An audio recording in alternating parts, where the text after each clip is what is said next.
Good afternoon, ladies and gentlemen. It's an honor to be able to kick off Decentralized Lugano, organized by Bill Suisse with our host, Scytale Ventures, a renowned venture capital firm headed by founder and chief investment officer Mark Kakya, whose vision in 2017 was to capitalize on and combine his extensive experience in the financial industry with the technological know-how and access to blockchain industry of Ed Hess, Gavin Wood, and Aaron Buchanan. Considering the full house of today, and by the way, I'm a little bit nervous, obviously, this event is very special. We follow with open eyes and curiosity the phenomenal growth and lightning development that we are witnessing day by day for this innovative, disruptive technology called by industry expert blockchain. Addressing more than 200 guests that share the same interest, willingness to learn, and understand more about the specifics of the technological evolution was one of our main objectives to organize this event. Today, in this beautiful scenery of Lugano, we have the presence of entrepreneurs, blockchain industry experts, asset managers, investors, and local politicians traveling from all over the world. We have invitees coming from Hong Kong, US, Dubai, 10 different countries of Europe, all 3 regions of Switzerland, and last but not least, our fellow neighbors from Sunshine State Ticino. Among all of you, there is one person in particular that I would like to thank, and this is Fabio Cardoni, professional investor in early stage blockchain companies,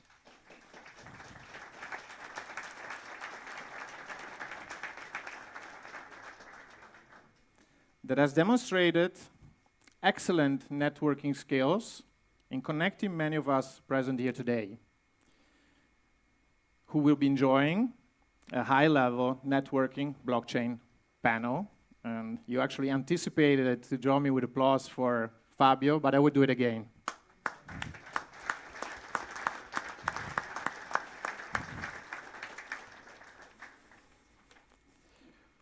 Here on the stage, we have Michele Foletti, who recently with the city of Lugano, I think, became very famous around the world, with a very futuristic, forward-looking insight. And he will give us a few words about Plan B and everything that actually has happened recently. Then we have Hans-Peter Borgh, who is the CEO of Bill Suisse.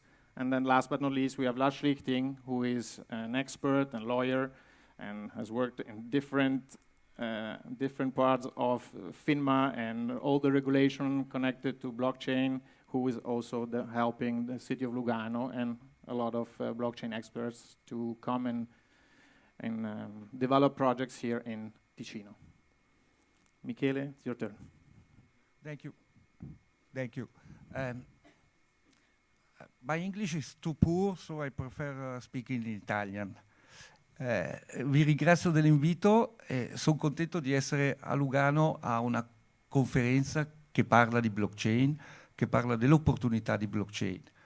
Noi il 3 marzo abbiamo lanciato il Plan B di Lugano con i nostri partner, che inizialmente doveva essere solo Tether, poi si è aggiunta anche Polygon e oggi si stanno aggiungendo altri partner attivi soprattutto nel campo della blockchain e non solo delle criptovalute.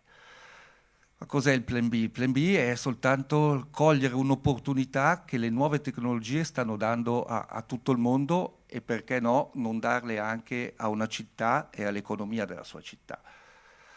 Con il nostro Plan B, con la sottoscrizione della lettera di intenti con Tether, abbiamo focalizzato 3 punti principali. Uno è la formazione di giovani in ambito blockchain, una formazione che oggi manca perché mancano persone che hanno una formazione su questo tipo di tecnologia e quindi partiremo già in mese di luglio con un campus organizzato insieme a Franklin College dove ospiteremo 50 ragazzi che vorranno specializzarsi in blockchain e sperimentare in blockchain e sperimentare sulla prima blockchain pubblica che è stata varata, che è la Tria Chain, è la blockchain della città di Lugano, è un authority proof con la quale abbiamo coinvolto 30 aziende del territorio. Secondo punto è quello di creare un hub a Lugano dove chi opera nel settore della blockchain e delle criptovalute possa trovare una casa, incontrarsi, discutere, avere un punto di riferimento. E qui ci stiamo arrivando, abbiamo già con i nostri partner individuato un palazzo nel centro città che diventerà l'hub. La terza questione è creare e portare start-up e aziende che operano nella blockchain a Lugano per dare delle opportunità professionali ai nostri giovani e incrementare in maniera esponenziale le competenze presenti sul territorio. Pensavamo di poter fare tutto questo in un anno e mezzo. La pressione che abbiamo ricevuto dopo l'annuncio del Plan B è talmente alta che dobbiamo riuscire a farlo entro il mese di ottobre, quando dal 26 al 29 ci sarà la prima edizione del World Bitcoin Forum a Lugano e stiamo lavorando alacremente su questo.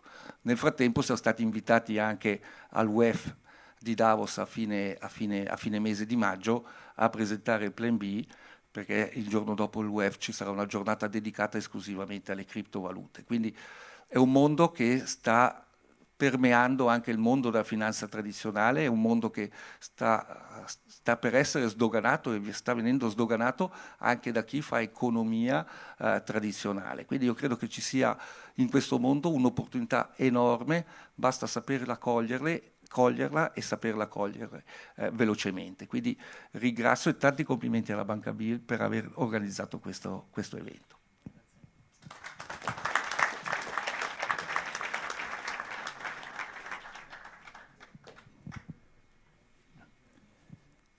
Thank you. Can I have the next slide, please? Thank you.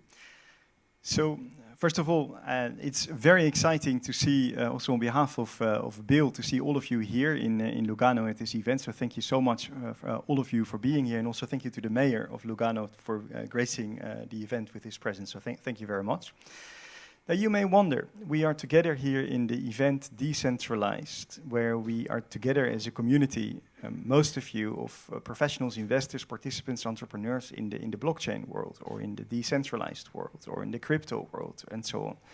So what is an old-fashioned banker doing here in this room? And what you see behind me is a picture of a banknote, actually, of a fiat currency, of actually old money, because this is a banknote of a currency that many have forgotten, and this is not a digital currency that I'm talking about today, but this is actually the Luxembourgish franc.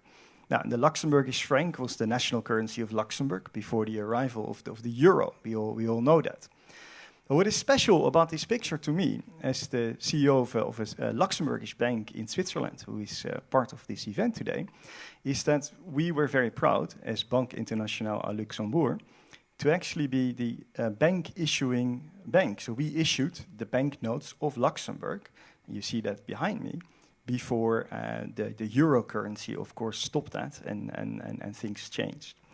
So the morale of this story, or the story I want to share with you, is really answer the question that many people have actually also asked me in the past half an hour, 1 hour before we started the event. So it's great to be here and looking forward to learn a lot more about the main topic. But what are you doing here? What are you doing here? Because in a way, many participants in the blockchain world are actually, to some extent, out there to also make banks less relevant and to disintermediate us, or issue your own currency to finance your projects without using a bank for traditional services, and so on and so on. So, and I think that is very true. But for us, as a very old bank, the oldest bank in Luxembourg, who has been present in Switzerland, including Lugano, for a very long time, we are a bank that has always been entrepreneurial from the very beginning, issuing the banknotes behind me, but also financing the Luxembourgish economy already 160 years back. And in today's times, we try to translate that to see how we can actually serve entrepreneurs, also entrepreneurs who are active in the blockchain world, because even though and I'm still learning, I have to admit, but even though the blockchain may make some of the services of the banks redundant or obsolete, we're actually convinced that there are still many areas where we as traditional bankers from the old world, if you wish, who adapt to today's environment, where we can actually help you and partner with you. And that's why we are so excited as a team to be here. So we are here on the one hand to learn and to be part of today's event, to learn, like many of us who came here today to learn from each other, but also to be a partner for all the participants in the blockchain world. And we see a lot of opportunity to actually do that, and by financing or managing wealth and so on, to do that. Now, maybe I can invite the next slide, and I'll move a little bit faster on.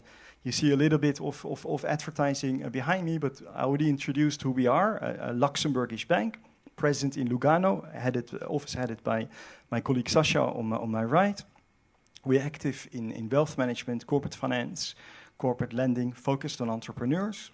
Our tagline is Swiss tradition. We are a Swiss bank, European roots, Luxembourgish, I covered that. And finally, Eastern expertise.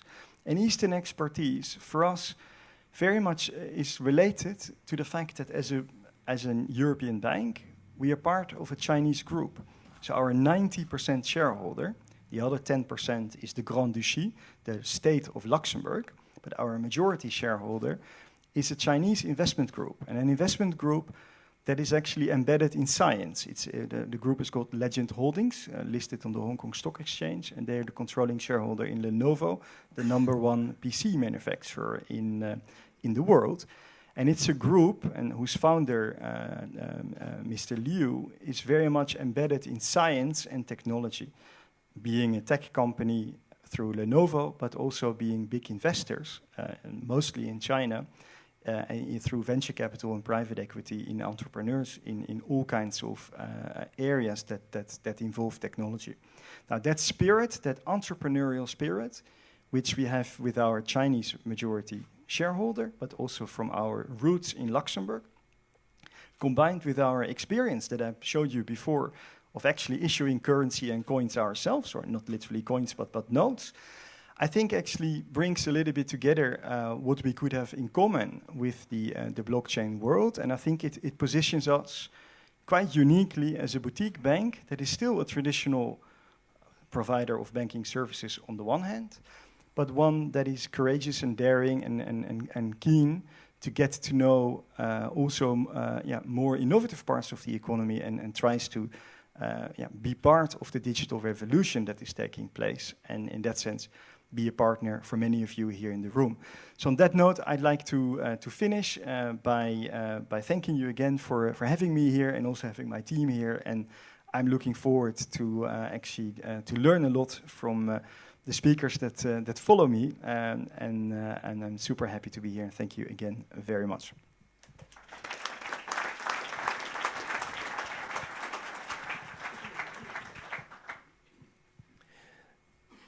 So I'm the last one. I'm the lawyer. I will not guide you because you will see my slide is not so with picture and so on. It's a typical lawyer slide. What I want to tell you is why Switzerland, why we are here, why blockchain is important for the financial industry. First of all, and maybe we can go to the next slide, a little bit why Switzerland before. You know, Switzerland is a little bit a crypto nation. We have many companies, many blockchain companies in Switzerland, and sometimes someone asks, but why? How could it be that Switzerland was able to attract so many blockchain companies? And I think the legal part is very important. Switzerland is famous for its security, but also for the legal certitude that we have.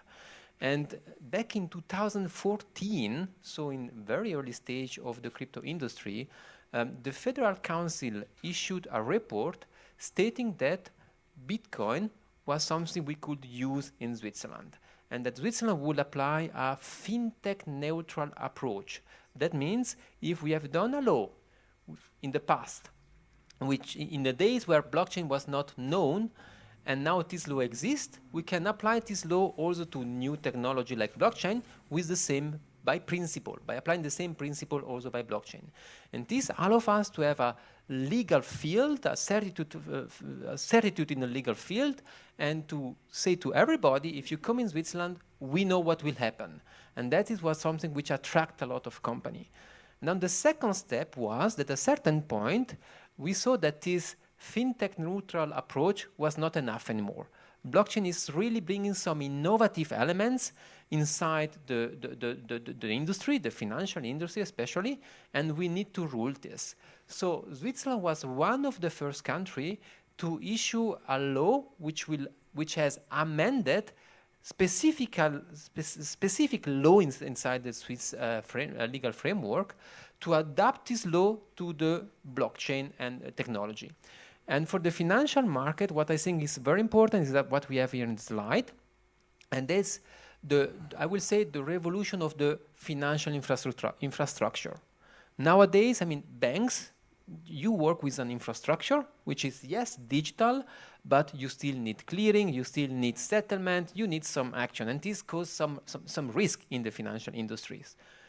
You have to think that with blockchain, we can execute transaction without clearing, without settlement. Everything is done simultaneously.